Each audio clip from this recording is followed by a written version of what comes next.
এই লেকচারে আমরা নর্মাল ডিস্ট্রিবিউশন সম্বন্ধে আলোচনা করব। তো নর্মাল ডিস্ট্রিবিউশন সম্বন্ধে জানতে গেলে আগে যে কয়েকটি কথা আমাদের বলা প্রয়োজন, যেমন আমরা আগের লেকচারগুলিতে মূলত দুই ধরনের ডিস্ট্রিবিউশনের কথা আলোচনা করেছিলাম, যে একটা হচ্ছে ডিসক্রিট ডিস্ট্রিবিউশন এবং অপরটা হচ্ছে কন্টিনিউয়াস ডিস্ট্রিবিউশন। তো আমরা এর আগে দু ধরনের ডিস্ট্রিবিউশন পড়েছিলাম, যেমন কি বাইনোমিয়াল ডিস্ট্রিবিউশন এবং পয়সন ডিস্ট্রিবিউশন। কিন্তু মূলত আমরা এই দুটো distribution in terms of discrete distribution এর আকারে প্রকাশ করেছি। এখন নর্মাল ডিস্ট্রিবিউশন যেটা আমরা এই লেকচারে আলোচনা করব, সেটা কিন্তু এক প্রকার কন্টিনিউয়াস প্রবাবিলিটি ডিস্ট্রিবিউশনের উদাহরণ। তো কন্টিনিউয়াস প্রবাবিলিটি ডিস্ট্রিবিউশন ঠিক কী রকমের হয় সেটা আমরা অলরেডি আগের লেকচারে আলোচনা করেছি। তা সত্ত্বেও আমরা এই কন্টিনিউয়াস প্রবাবিলিটি ডিস্ট্রিবিউশনের ডেফিনেশনটা আমরা আরেকবার দেখে নেব। তো যদি যে র্যান্ডম ভ্যারিয়েবল এক্স যেটা আছে, এটা যদি কন্টিনিউয়াস র্যান্ডম ভ্যারিয়েবল হয় একটা পার্টিকুলার ইন্টারভেলে, আমি ধরে নিচ্ছি এ থেকে বি এর মধ্যে, তো এই যে কন্টিনিউয়াস র্যান্ডম ভ্যারিয়েবল এই কথাটার মানে হচ্ছে যে number of possible values of x is uncountable infinite. মানে এই যে কতগুলো পসিবল ভ্যালুজ অফ এক্স হবে সেটা ইনফাইনাইট হবে এবং আনকাউন্টেবল হবে, অর্থাৎ আমরা তাদেরকে কাউন্ট করতে পারছি না। সেক্ষেত্রে যে ডিস্ট্রিবিউশনটা আমরা পাবো, সেই ডিস্ট্রিবিউশন যেটা হবে সেটা কি হবে না, একটা কন্টিনিউয়াস প্রবাবিলিটি ডিস্ট্রিবিউশন হবে। এখন একটা কন্টিনিউয়াস প্রবাবিলিটি ডিস্ট্রিবিউশন ফাংশন যদি এফএক্স যদি হয়, তাহলে একটা পার্টিকুলার রেঞ্জের মধ্যে প্রবাবিলিটি কী রকমের হবে না, P is equal to C to D, অর্থাৎ সি থেকে ডি, আমি এই রেঞ্জটা আমি বলছি এফএক্স ডিএক্স, যেখানে এফএক্স হচ্ছে একটা কন্টিনিউয়াস প্রবাবিলিটি ডিস্ট্রিবিউশন ফাংশন। এবং এই কন্টিনিউয়াস প্রবাবিলিটি ডিস্ট্রিবিউশনের ক্ষেত্রে দুটো শর্ত আছে, এটাও আমরা আগে আলোচনা করেছিলাম। যে আমি যদি একটা পার্টিকুলার লিমিট যদি বলে দিই যে সি থেকে এ থেকে বি যদি আমি বলি, তাহলে এটা এ হবে, এ থেকে B fx dx equal to 1 হবে। এটা হচ্ছে রেঞ্জটা, যে রেঞ্জের মধ্যে আমরা ডিস্ট্রিবিউশনটার কথা বলছি। এবং এফএক্সের যে ভ্যালু যেটা হবে, এই এফএক্স অবশ্যই গ্রেটার দেন ইকুয়াল টু 0 হবে। তাহলে এইভাবে একটা কন্টিনিউয়াস প্রবাবিলিটি ডিস্ট্রিবিউশনকে ম্যাথমেটিক্যালি এক্সপ্রেস করা হয়। আমরা যদি এফএক্স যদি একটা কন্টিনিউয়াস প্রবাবিলিটি ডিস্ট্রিবিউশন হয়, তাহলে তাকে আমরা একটা কার্ভের আকারে প্রকাশ করতে পারি। যেমন কি এটা এ এবং বি, অর্থাৎ এই দুটো রেঞ্জের মধ্যে এফএক্সের এই যে কার্ভের যে ফিগারটা এরকমের হবে। এ থেকে বি হচ্ছে টোটাল রেঞ্জ অফ এফএক্স। এবং আমি এই যে সি থেকে ডি এই দুটো লিমিটের মধ্যে আমরা প্রবাবিলিটি বের করতে পারি। এখানে যে শেডেড রিজিয়ন যেটা আছে সেটা হচ্ছে প্রবাবিলিটি পি, এবং যেটা দেখা যায় যে P is equal to area under probability curve between the vertical lines at C and D. মিনিংটা আর একটু ভালো করে বোঝানো দরকার। আমি দুটো পয়েন্ট নিয়েছি সি এবং ডি, এবার সিতে একটা ভার্টিক্যাল লাইন ড্র করলাম, ডিতে একটা ভার্টিক্যাল লাইন ড্র করলাম, তাহলে আমি কি পাবো, এই যে কার্ভ যেটা রয়েছে এই কার্ভের মধ্যে এরিয়া আন্ডার দ্য কার্ভ পাবো। এই যে শেডেড যে রিজিয়ন যেটা আছে, এই শেডেড পোর্শনটা হচ্ছে এরিয়া আন্ডার দ্য কার্ভ। তাহলে এই যে এরিয়া আন্ডার দ্য কার্ভের যে ভ্যালু যেটা হবে সেটাই হবে কিন্তু প্রবাবিলিটি। এবং প্রবাবিলিটি বলতে বোঝাচ্ছে যে সি এবং ডি, আমরা এই দুটো পয়েন্ট যদি কনসিডার করি, যেখানে এক্স যে র্যান্ডম ভ্যারিয়েবল যেটা আছে, এই র্যান্ডম ভ্যারিয়েবলটা যদি সি থেকে ডি এর মাঝে যদি থাকে, তাহলে সি থেকে ডি এই যে লিমিটের মধ্যে যে প্রবাবিলিটির যে ভ্যালু যেটা হবে সেটা হচ্ছে area under the probability curve. এখানে আরেকটা বিষয় যেটা রয়েছে, আমরা যেটা আগের লেকচারে অর্থাৎ পয়সন ডিস্ট্রিবিউশনে আলোচনা যেটা করছিলাম, যে স্কিউনেস বলতে এই যে কার্ভ যেটা আছে এই কার্ভের একটা অ্যাসিমেট্রি যদি থাকে তাহলে সেটাকে স্কিউনেস বলা হয়। যেমন কি এটা পজিটিভ এক্স অ্যাক্সিসের দিকে একটা অ্যাসিমেট্রি আছে, সুতরাং এটার আছে পজিটিভ স্কিউনেস। এটা যদি নেগেটিভ অ্যাক্সিসের দিকে যদি থাকতো তাহলে আমরা বলতাম নেগেটিভ স্কিউনেস। এইভাবে স্কিউনেসকে ডিফাইন করা যায়। এর ডিটেলসটা আমরা অলরেডি আগের লেকচারে আলোচনা করেছি। এইবার যদি কন্টিনিউয়াস ডিস্ট্রিবিউশন যদি হয় তাহলে সেক্ষেত্রে মিন অর্থাৎ ইএক্সকে আমরা এইভাবে ডিফাইন করব, ইন্টিগ্রেশন এ থেকে B X into F X into dx. এটা হচ্ছে কন্টিনিউয়াস ডিস্ট্রিবিউশনের ক্ষেত্রে মিনের এক্সপ্রেশন। একইভাবে ভ্যারিয়েন্স সিগমা স্কোয়ার, যেটার মানে হচ্ছে ই অফ এক্স মাইনাস মিউ এর হোল স্কোয়ার। তো ই of X minus mu square যদি হয়, ই এর ডেফিনেশনটাকে ফলো করেই আমি এর ভ্যালুটা বের করতে পারবো, যেটা হচ্ছে এক্স মাইনাস মিউ এর whole square into F X dx. এই হচ্ছে ভ্যারিয়েন্সের ডেফিনেশন। ভ্যারিয়েন্সের একটা অন্য ডেফিনেশনও আছে, যে ই of x square minus mu square. তাহলে ই অফ এক্স স্কোয়ারকে আমরা এইভাবে দেখাতে পারি যে X square into F X into dx minus mu square. তাহলে এগুলো হলো কন্টিনিউয়াস ডিস্ট্রিবিউশনের ক্ষেত্রে মিন এবং ভ্যারিয়েন্সের expression.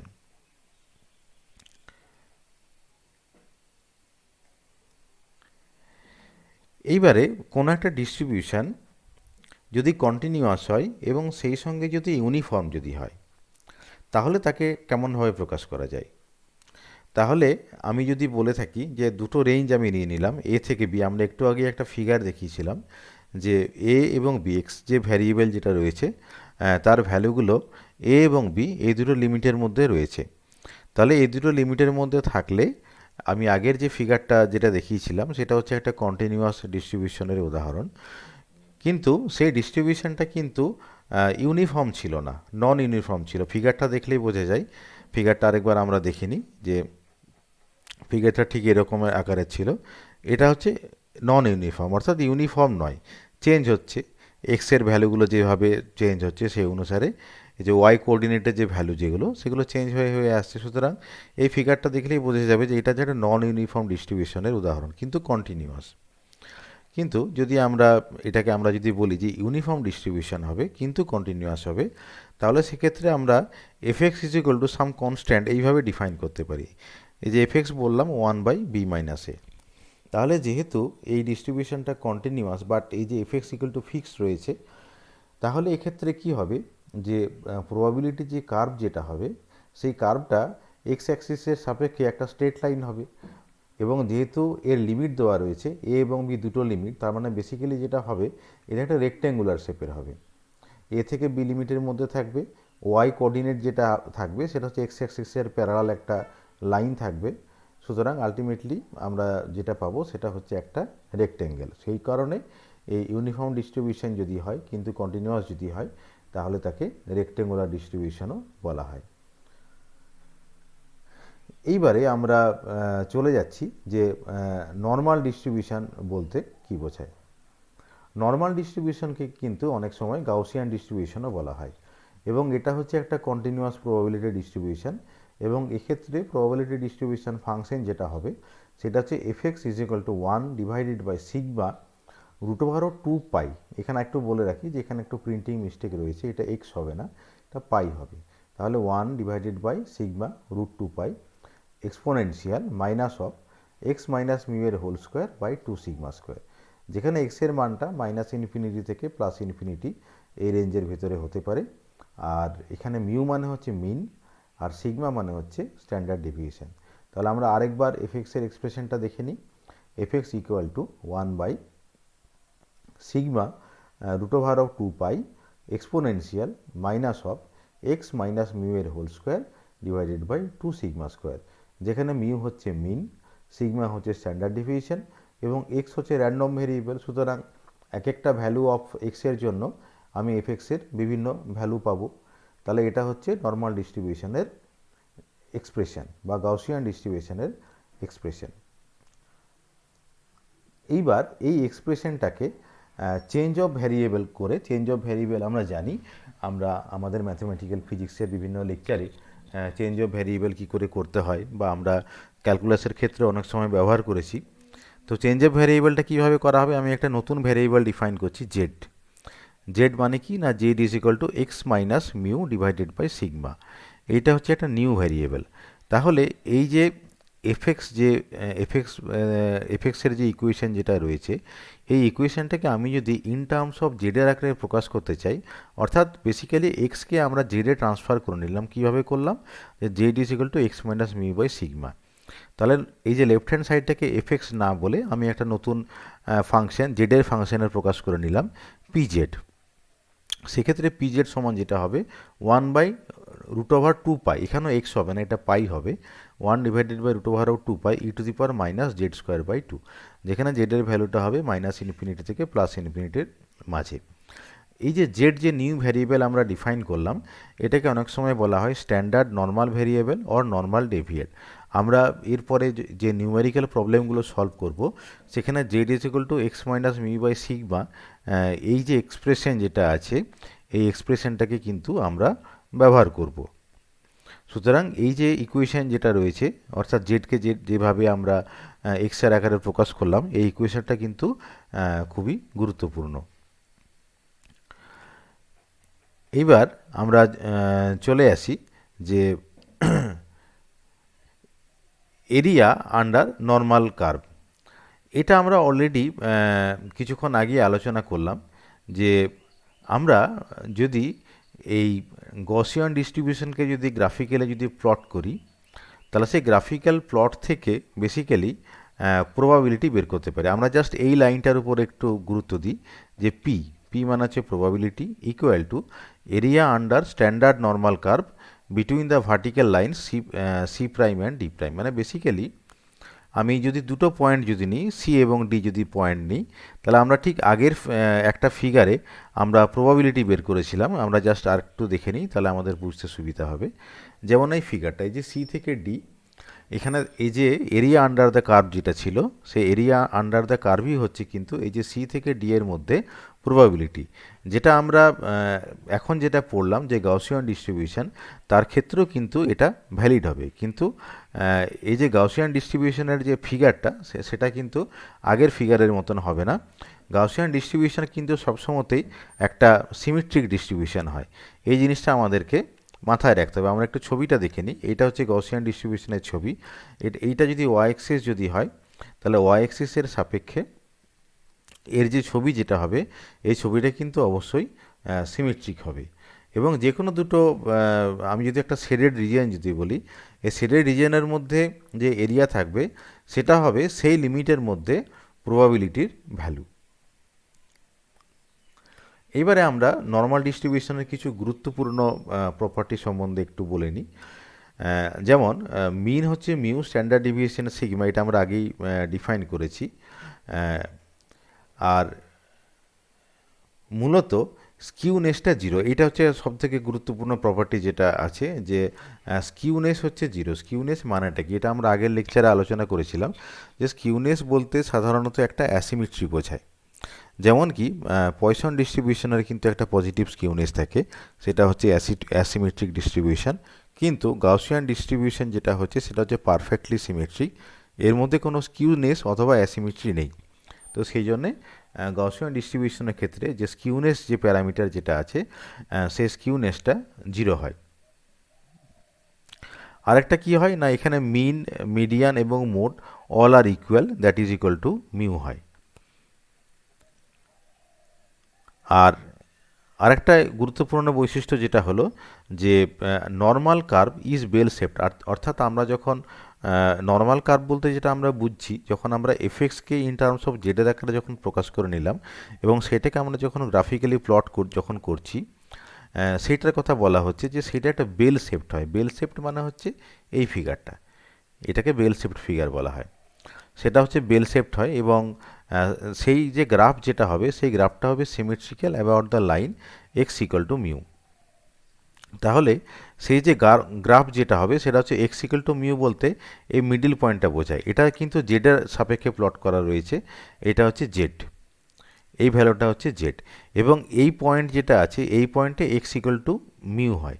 X equal to mu হয় বলেই Z is equal to zero হয়। তার কারণটা কি, যে জেড ইজ ইকুয়াল টু হচ্ছে X minus mu divided by sigma. আবার বলছি যে Z is equal to x minus mu by sigma. তাহলে কি হবে, এই পয়েন্টটাতে এক্স ইকুয়াল টু মিউ হবে, এক্স ইকুয়াল টু মিউ হলে Z is equal to zero হচ্ছে, তাহলে এই পয়েন্টটার জন্য হচ্ছে এক্স ইকুয়াল টু মিউ। এবং এই যে লাইন যেটা আছে এই লাইনটার রেসপেক্টে আমরা খুব সহজেই বুঝতে পারছি যে এই গ্রাফটা হচ্ছে সিমেট্রিক গ্রাফ। তাহলে এই যে গসিয়ান ডিস্ট্রিবিউশনের এটা হলো একটা গুরুত্বপূর্ণ বৈশিষ্ট্য যে এই কার্ভটা বেল শেপড হয় এবং সিমেট্রিক হয়। Two tails of the curve extends to infinity on both sides of the mean. তাহলে এই পয়েন্টটা যদি মিন যদি হয়, কারণ মিউ সমান মিন হয়, মিউ মানে হচ্ছে মিন, এখানে এক্স ইকুয়াল টু মিউ। আর এইটাকে আমরা আগেই যখন আমরা স্কিউনেস সম্বন্ধে আগে লেকচারে আলোচনা করেছিলাম তখন এই জায়গাটাকে আমরা টেল বলি, একটা গ্রাফের এই জায়গাটাকে টেল বলা হয়। এদিকটাও তেমনি একটা টেল হবে, এটা যদি এটা হচ্ছে নেগেটিভ সাইডের টেল আর এটা হচ্ছে পজিটিভ সাইডের টেল। তাহলে এই যে টেল যেটা আছে এটা হচ্ছে এক্সটেন্স টু ইনফিনিটি, মানে এইটা আস্তে আস্তে বেড়ে বেড়ে যাবে, কিন্তু এই কখনোই এই যে জেড অ্যাক্সিস যেটা আছে জেড অ্যাক্সিসকে টাচ করবে না, এটা জাস্ট এখান থেকে বেড়ে বেড়ে বেড়ে বেড়ে এইভাবেই যাবে টুয়ার্ডস ইনফিনিটি, এটাও আস্তে আস্তে টুয়ার্ডস ইনফিনিটির থেকে বেড়ে বেড়ে যাবে। The maximum ordinate is at X equal to mu and is given by y is equal to 1 divided by sigma root over of এটা 2 পাই হবে। যেটা হচ্ছে যে এই যে জায়গার যেটা আছে এই জায়গাতে আমরা খুব সহজেই দেখতে পাচ্ছি যে আমি যদি এটাকে y অ্যাক্সিস হিসেবে যদি ভাবি বা অর্ডিনেট হিসেবে যদি ভাবি, তাহলে এই জায়গাতে এই পয়েন্টে অর্থাৎ এক্স ইকুয়াল টু মিউ অথবা জেড ইজ ইকুয়াল টু জিরোতে এর ভ্যালুটা হচ্ছে সর্বোচ্চ, সব থেকে ম্যাক্সিমাম ভ্যালু পাওয়া যায়। তারপর দুটো সাইডে এই ভ্যালুটা অর্ডিনেটের যে ভ্যালুটা এই ভ্যালুটা আস্তে আস্তে কমে কমে আসে। এইবারে এই কার্ভটার কতগুলো গুরুত্বপূর্ণ বৈশিষ্ট্য আছে, তার মধ্যে একটা যে বৈশিষ্ট্য যেটা আছে সেটা হচ্ছে এরকম যে the points of inflection of the curve are at X equal to mu plus minus sigma. এই কথাটার মানেটা একটু বুঝতে হবে যে এই পয়েন্টটা হচ্ছে X equal to mu, middle পয়েন্টটা, Z is equal to zero মানে এক্স ইকুয়াল টু মিউ, আর এই যে পয়েন্ট যেটা আছে এই পয়েন্টটা হচ্ছে এক্স ইকুয়াল টু সিগমা, তাহলে এই পয়েন্টটা হবে X equal two minus sigma. তার মানে বেসিক্যালি এই পয়েন্ট যেটা হলো যে x equal to mu plus sigma, কারণ এখানে এক্স ইকুয়াল টু মিউ, তাহলে এই পয়েন্ট হবে মিউ প্লাস সিগমা আর এই পয়েন্ট হবে মিউ মাইনাস সিগমা। তাহলে এই যে মিউ প্লাস সিগমা এই পয়েন্টটা খুব গুরুত্বপূর্ণ। কেন গুরুত্বপূর্ণ? তার কারণটা দেখা যাচ্ছে এই যে কার্ভের যে নেচারটা, এই কার্ভের নেচারটা আমি যদি এইভাবে যদি ভাবি, যেমন দেখা যায় যে এই পুরো রিজিয়নটাতে আমি যদি এই রেঞ্জটার কথা বলি যে -1 থেকে +1, তাহলে কার্ভটা দেখতে কী রকমের হচ্ছে, একটা কনকেভ টাইপের হচ্ছে, অর্থাৎ কনকেভ লেন্স যেমন হয় এরকম দেখতে হচ্ছে। কিন্তু আবার দেখা যাচ্ছে যে 1 থেকে 3 এবং এদিকেও -1 থেকে -3, এখানে কার্ভের নেচারটা কীরকম, উল্টো দিকে, অর্থাৎ এইটাকে আমি যদি কনকেভ বলি তাহলে এটাকে আমি কনভেক্স বলবো, অর্থাৎ এই নেচারটা পুরোপুরি এই পয়েন্টটাতে চেঞ্জ হয়ে যাচ্ছে। সেই জন্য এটাকে ইনফ্লেকশন পয়েন্ট বলা হয়, অর্থাৎ এই পয়েন্টে যে গসিয়ান কার্ভের যে নেচার যেটা আছে এই নেচারটা চেঞ্জ হয়ে যায়, অর্থাৎ কার্ভেচার যেটা আছে কার্ভেচারটা বেসিক্যালি চেঞ্জ হয়ে যায়, কনভেক্স কনকেভ থেকে কনকেভ হয়ে যায়, কনকেভ থেকে কনভেক্স হয়ে যায়, বা উল্টোটা আমরা যদি বলি, যাই হোক না কেন বেসিক্যালি মানে গুরুত্বপূর্ণ বিষয় যেটা হচ্ছে যে এই পয়েন্টটা এবং এই পয়েন্টটা হচ্ছে এমন একটা পয়েন্ট যেটাকে ইনফ্লেকশন পয়েন্ট বলা হয় এবং এখানে কার্ভেচারটা চেঞ্জ হয়। এইবারে আরেকটা ইম্পর্টেন্ট যেটা প্রপার্টি যেটা রয়েছে সেটা হচ্ছে percentage distribution of area under the standard normal curve. Standard normal curve বলতে বোঝায় যে আমরা যখন জেডের সাপেক্ষে এই কার্ভটাকে প্লট করব তখন এরিয়া আন্ডার দ্য কার্ভটা কত হয় সেটা আমরা একটু দেখে নিই। তাতে আমরা যেটা দেখতে পাচ্ছি যে এই যে এক্স ইকুয়াল টু যেটা আমরা বলছিলাম যে মিউ প্লাস সিগমা বা মিউ মাইনাস সিগমা যাই হোক না কেন, মানে basically Z is equal two এখানে 1 হচ্ছে, এখানে x equal to mu plus sigma, but Z is equal two এখানে 1 হয়, এখানে জেড ইজ ইকুয়াল টু -1 হয়। এটা হচ্ছে জেড ইজ ইকুয়াল টু 2, এটা হচ্ছে জেড ইজ ইকুয়াল টু 3, এটা হচ্ছে জেড ইজ ইকুয়াল টু -2, এটা হচ্ছে -3। তাহলে এই যে 0 থেকে 1-এর মধ্যে এরিয়া আন্ডার দ্য কার্ভ হবে 34%, উল্টো দিকেও তাই, 0 থেকে -1ও একই, কারণ কি এটা তো সিমেট্রিক কার্ভ, তাই 0 থেকে 1-এর মধ্যে যতটা এরিয়া 0 থেকে -1-এর মাঝে একই এরিয়া থাকবে। আবার এই যে 1 থেকে 2, 1 থেকে 2 এর মধ্যে থাকবে 14%, 2 থেকে 3 এর মধ্যে থাকবে 2%, এদিকেও তাই একই রকমের হবে। তাহলে আমি যদি -1 থেকে +1 বলি তাহলে এদের দুজনের যোগফল, এখানে এক্স্যাক্ট ভ্যালুটা দেওয়া রয়েছে, এখানে যেটা আছে 34 বলতে একটু অ্যাপ্রক্সিমেট করা হয়, কিন্তু আমি যদি পুরো -1 থেকে +1 যদি ক্যালকুলেশনটা যদি করি তাহলে 68.27 বেরোবে। এখান থেকে মনে হচ্ছে পুরো 68 বেরোবে, বাট অ্যাকচুয়ালি যদি আমি ইন্টিগ্রেশন করে এক্স্যাক্ট ভ্যালুটা যদি বের করি সেক্ষেত্রে যেটা দেখা যায় যে এটা 68.27, সেই জন্য 0.27 এখানে বলা রয়েছে। আবার যদি -2 থেকে +2 এই পুরো রিজনটা যদি কনসিডার করি তাহলে 95.45, আর -3 থেকে +3 মধ্যে 99.73। এই হচ্ছে যে পার্সেন্টেজ এরিয়া ডিস্ট্রিবিউশন। এবং এই যে ভ্যালুগুলো, এই ভ্যালুগুলো কিন্তু খুবই গুরুত্বপূর্ণ। তার কারণটা হচ্ছে এই ভ্যালুগুলোর উপরে ভিত্তি করে অনেক ধরনের নিউমেরিক্যাল প্রবলেম আসে। এইবারে আমরা কতকগুলো নিউমেরিক্যাল প্রবলেম আলোচনা করে নিই, তাহলে আমাদের এই নর্মাল ডিস্ট্রিবিউশন বা গাউসিয়ান ডিস্ট্রিবিউশন সম্বন্ধে আমাদের যে ধারণাটা এটা ক্লিয়ার হয়ে যাবে। The height distribution of a group of 10,000 men is normal with mean height 64.5 inch and standard deviation 4.5 inch.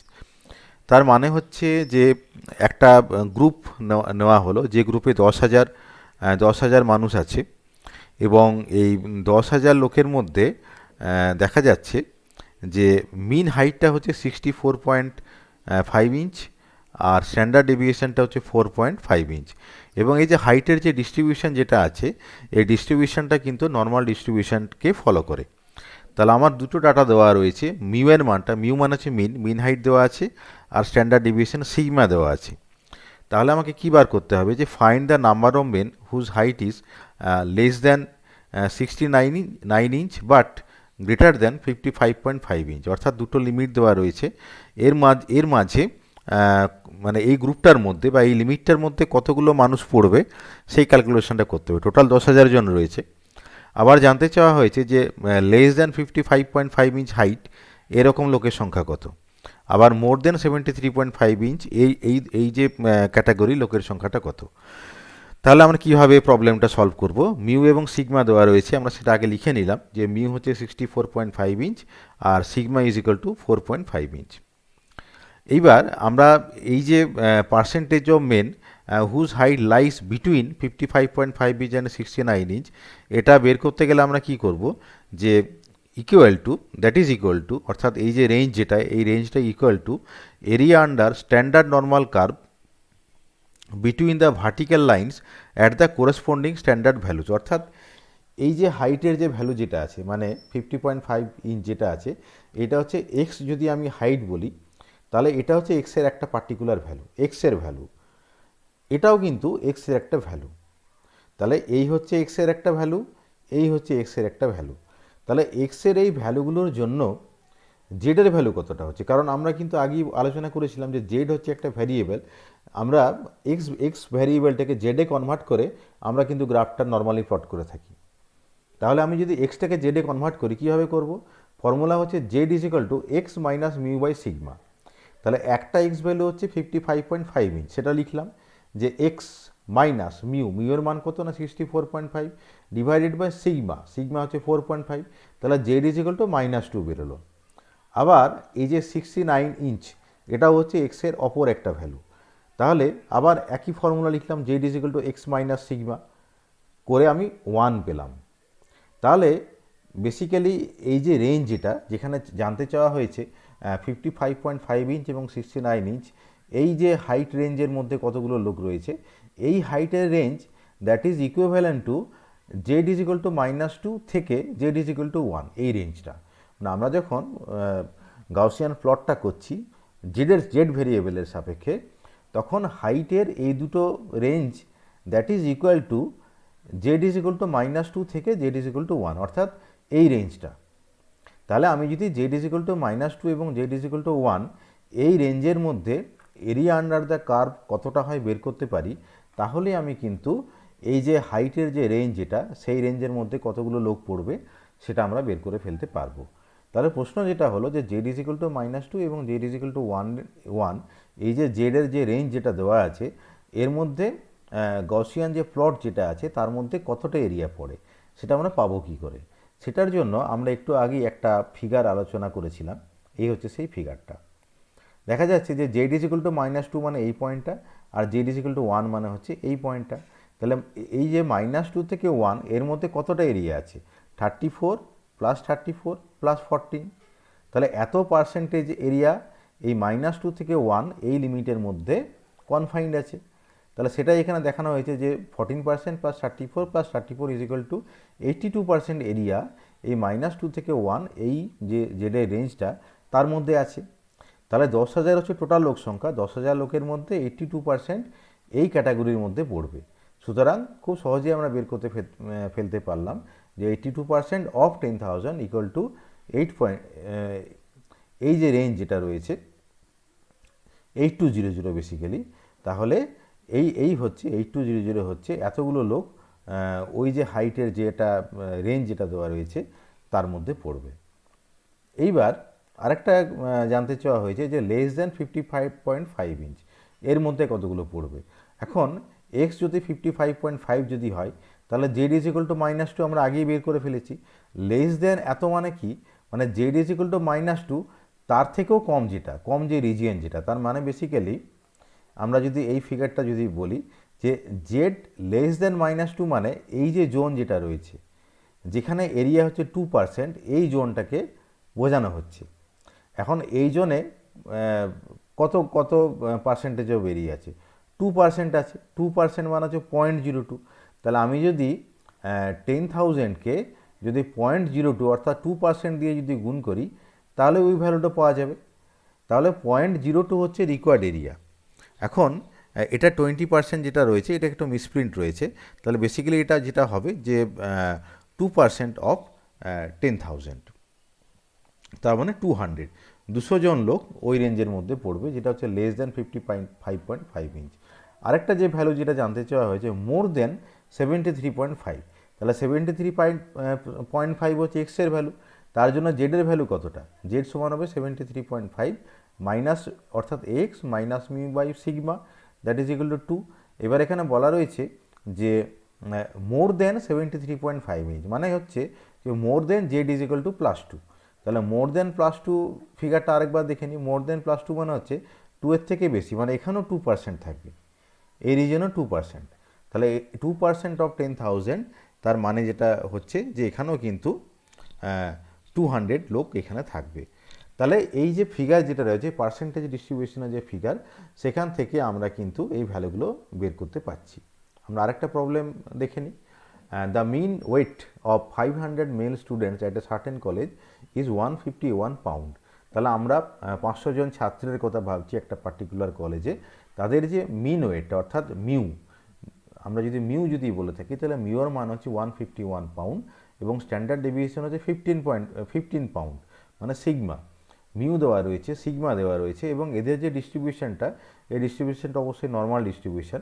অ্যাসিউমিং that the weights are normally distributed, find how many students weigh between 120 and 155 pound, অর্থাৎ 120 এবং 155 pound এই রেঞ্জের মধ্যে কতগুলো ছাত্র থাকবে। মোর দেন 155 pound এই রেঞ্জের মধ্যে কতগুলো থাকবে, এটা জানতে চাওয়া হয়েছে। এবং দুটো ভ্যালু আমার দেওয়া রয়েছে, 5 অফ 0.27 এবং 5 অফ 2.07। এই ভ্যালুগুলো আমরা যখন নিউমেরিক্যাল প্রবলেমটা যখন করব তখন কাজে লাগবে। তার আগে আমরা এখানে লিখে নিলাম যে মিউ ইজ ইকুয়াল টু 151 আর সিগমা ইজ ইকুয়াল টু 15। তাহলে এখানে এক্সের ভ্যালুটা হচ্ছে যে 120 অ্যান্ড 155, এটা হচ্ছে এক্স ভ্যারিয়েবলের ভ্যালু। তাহলে জেডের ভ্যালু কতটা সেটা আমরা বের করে ফেলি ঠিক আগের প্রবলেমের মতো। তাহলে Z is equal to mu X minus mu by sigma. তাহলে মিউ হচ্ছে 151, এক্সের ভ্যালু হচ্ছে 120। তাহলে এখান থেকে জেডের ভ্যালু পেলাম -2.07 এবং আরেকটা এক্সের জন্য অর্থাৎ 155 যেটা ভ্যালু তার জন্য জেডের মান পেলাম 0.27। তাহলে প্রবাবিলিটি যেটা হবে যে আমরা এটাকে বলছি যে ফাই অফ দিস জেড মানে phi of 0.27 minus phi of -2.07, এই দুটো মাইনাস করলে অর্থাৎ এই পয়েন্টে ফাইয়ের মান এবং এই পয়েন্টে ফাইয়ের মান এই দুটো মাইনাস করলেই বেসিক্যালি আমি সেখান থেকে যে প্রবাবিলিটির যে ভ্যালু যেটা প্রবাবিলিটির ভ্যালুটা আমরা বের করতে পারবো। তার কারণটা হচ্ছে আমরা আগেই দেখিয়েছিলাম যে প্রবাবিলিটি মানে দুটো পার্টিকুলার পয়েন্ট যদি দেওয়া থাকে, suppose Z is equal to this এবং Z is equal to this, তাহলে এই দুটো পয়েন্টের মধ্যে যে এরিয়া আন্ডার দ্য কার্ভ তার ভ্যালুটাই হচ্ছে কিন্তু প্রবাবিলিটির ভ্যালু। তাহলে প্রবাবিলিটির এক্সপ্রেশন আমরা যেটা বলবো যে phi of this one 0.27 minus phi of minus 2.07, সেটাই হচ্ছে যে প্রবাবিলিটির ভ্যালু। এবং এখানে এখানে একটা কথা বলা রয়েছে যে ফাই ফাংশনটার মানেটা কি, where phi t denotes the area under standard normal curve to the left of the ordinate at T, অর্থাৎ ফাই একটা পার্টিকুলার পয়েন্টে এরিয়া আন্ডার দ্য কার্ভের ভ্যালু দেয়। সুতরাং আমি এখানে জেডের মানটা পেয়েছি, তাহলে ফাই জেড মানে হচ্ছে যে এরিয়া আন্ডার দ্য কার্ভের ভ্যালু। তাহলে দুটো পয়েন্ট জেডের দুটো মানের জন্য আমি যদি এটাকে Z1 হিসেবে ভাবি, এটাকে Z2 হিসেবে ভাবি, তাহলে phi Z1 minus phi Z2 that will be the area under the curve. তাহলে এখানে phi of 0.27 minus phi of minus 2.07 আমাকে বার করতে হবে। এখন ফাই অফ মাইনাস 2.07কে আমরা এভাবে লিখতে পারি যে 1 মাইনাস ফাই অফ 2.07। এখন ফাই 0.27 এবং ফাই 2.07 দুটোর ভ্যালুই কিন্তু এই কোশ্চেনের মধ্যে দেওয়া রয়েছে। আমরা জাস্ট দুটো ভ্যালুকে লিখে প্রবাবিলিটির যে মানটা এটা বের করতে পারলাম।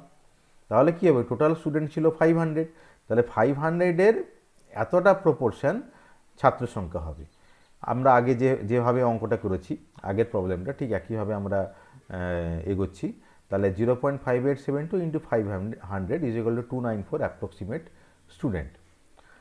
এইবারে যদি এক্স গ্রেটার দেন যদি 155 হয় তখন কি হবে, তাহলে এক্স গ্রেটার দেন 155 মানে 1 minus P x less than equal to 155।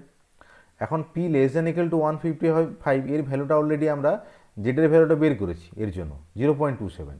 তার মানে যেটা হবে যে 1 মাইনাস ফাই অফ 0.27 এই ভ্যালুটা, এটা হচ্ছে এক্স গ্রেটার দেন 155-এর জন্য। আবার আরেকটা প্রবলেম আমরা দেখি।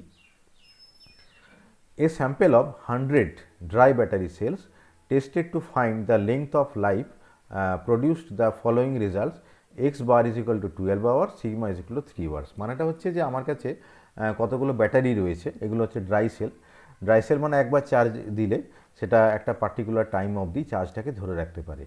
তো দেখা যাচ্ছে যে মিন হচ্ছে 12 ঘন্টা, এক্স বার মানে এটা হচ্ছে যে 12 ঘন্টা চার্জ তারা ধরে রাখতে পারছে, এটা হচ্ছে এক্স বার অ্যাভারেজ ভ্যালু। আর সিগমা মানে স্ট্যান্ডার্ড ডেভিয়েশন হচ্ছে 3 আওয়ার্স।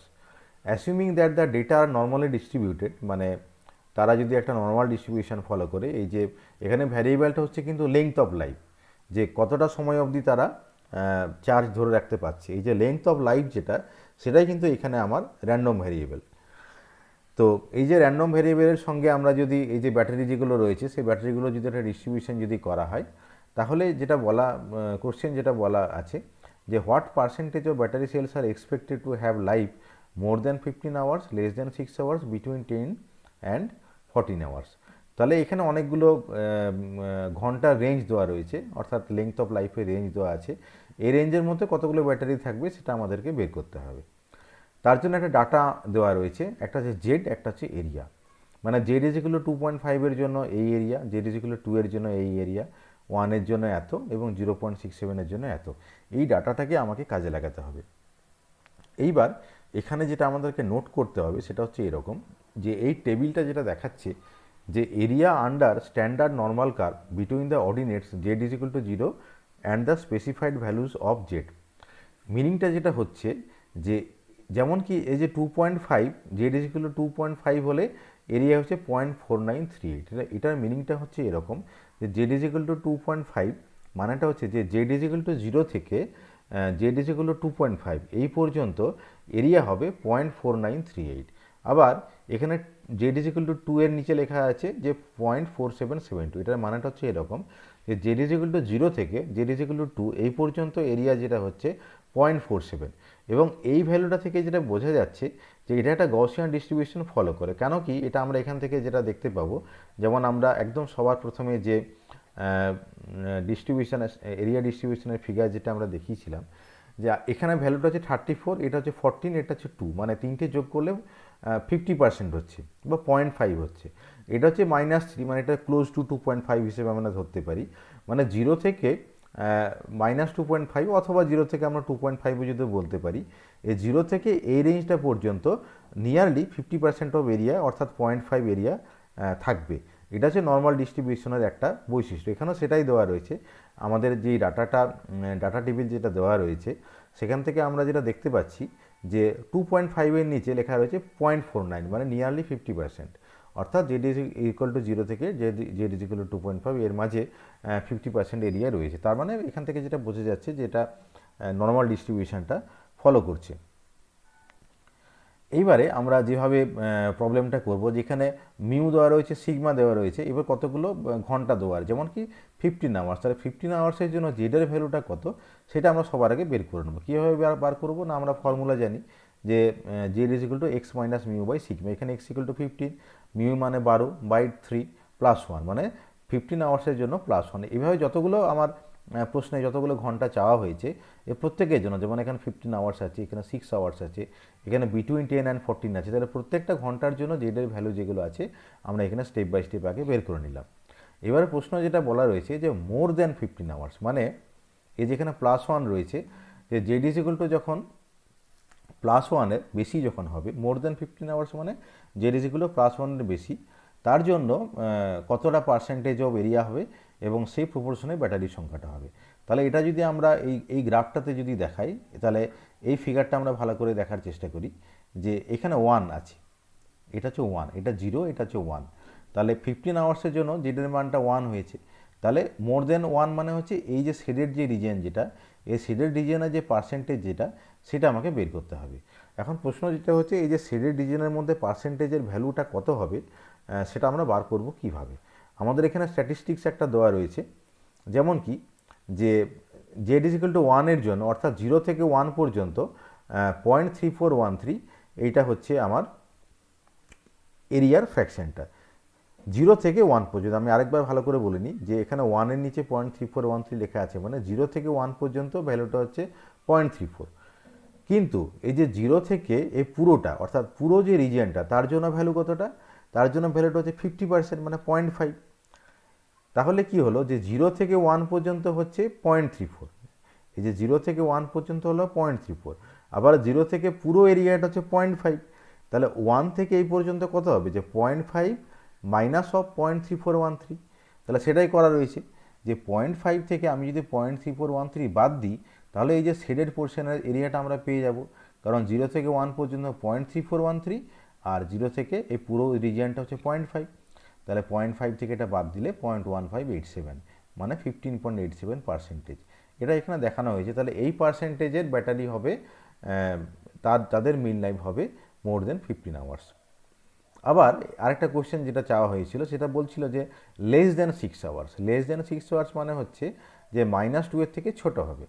তাহলে -2-এর থেকে ছোট মানে এইখানে যে রিজিয়ন যেটা আছে, এই রিজিয়নটা, এখন তাহলে এই রিজিয়নের এরিয়াটা কত হবে সেটা আমি পাবো কি করে। আমাকে দেখতে হবে যে পুরোটার জন্য এরিয়া কত, 0.5। আবার এই যে -2, 0 থেকে -2 এর মাঝে কতটা এরিয়া, সেটা কিন্তু আমার টেবিলে দেওয়া আছে। -2 বা +2 ব্যাপারটা ভ্যালুটা কিন্তু একই হবে, যেহেতু সিমেট্রিক। তাহলে 0 থেকে -2 পর্যন্ত হচ্ছে 0.47। তাহলে ফিগারটা আমরা আরেকবার দেখিনি, 0 থেকে -2 পর্যন্ত হলো 0.47, আবার 0 থেকে পুরো রিজিয়নটা হচ্ছে 0.5। তাহলে আমি যদি 0.5 থেকে এইটুকু যদি বাদ দিই, তাহলে এই শেডেড পোর্শনটা আমি পাচ্ছি। সেটাই করা হয়েছে, 0.5 থেকে 0.4772 বাদ দেওয়া হয়েছে। তাহলে এই হচ্ছে সেটার পার্সেন্টেজ। এবার বিটুইন 10 to 14, 10 to 14 মানে হচ্ছে, আমরা এখানে ফিগারটা দেখে নিই, -0.67 থেকে +0.67, মানে ছবি দিয়ে যদি আঁকা হয় তাহলে এইটা -0.67 থেকে +0.67। এখন টেবিলে এই ভ্যালুটা দেওয়া রয়েছে যে 0.67-এর জন্য 0.2487। তাহলে যেহেতু -0.67 থেকে +0.67 চাওয়া হয়েছে, তাহলে পুরো রিজিয়নটা হবে মানে 0.2487 প্লাস 0.2487, মানে 0.4974, মানে 49%। এইবারে তাহলে আমি এখানে এই যে রিকোয়ার্ড পার্সেন্টেজ যেটা আছে, এই পার্সেন্টেজ অফ ব্যাটারি আমি কিন্তু এখানে পেয়ে গেলাম। এই পার্সেন্টেজটাই কিন্তু এই কোয়েশ্চেনে চাওয়া হয়েছে। তাহলে আমি এখান থেকে আমার যা যা প্রশ্ন যেগুলো ছিল, যে পার্সেন্টেজ অফ এরিয়া মানে কত পার্সেন্টের সেল থাকবে, সেগুলোই জানতে চাওয়া হয়েছে, যে what percentage of battery cells are expected in this range. তাহলে এই প্রবলেমটা আমরা সলভ করে ফেলতে পারলাম। তাহলে আশা করছি আমরা এই যে নর্মাল ডিস্ট্রিবিউশন কার্ভটা কী রকমের হয় এবং তার থেকে সেই পার্সেন্টেজগুলো আমরা বুঝতে পেরেছি এবং এই পার্সেন্টেজের উপর ভিত্তি করে বিভিন্ন ধরনের যে নিউমেরিক্যাল প্রবলেম যেগুলো রয়েছে সেই নিউমেরিক্যাল প্রবলেমগুলো আমরা সলভ করলাম। আমরা এটা এনজি দাসের বই থেকে আলোচনা করেছি। এই বইয়ে আরও কিছু নিউমেরিক্যাল প্রবলেম রয়েছে, আমি ছাত্রদেরকে বলবো সেই নিউমেরিক্যাল প্রবলেমগুলো আরও দেখে নিলে এই নর্মাল ডিস্ট্রিবিউশন সম্পর্কে আমাদের ধারণাটা আরও ভালো ক্লিয়ার হবে। এই লেকচারটা আমরা এখানেই শেষ করলাম।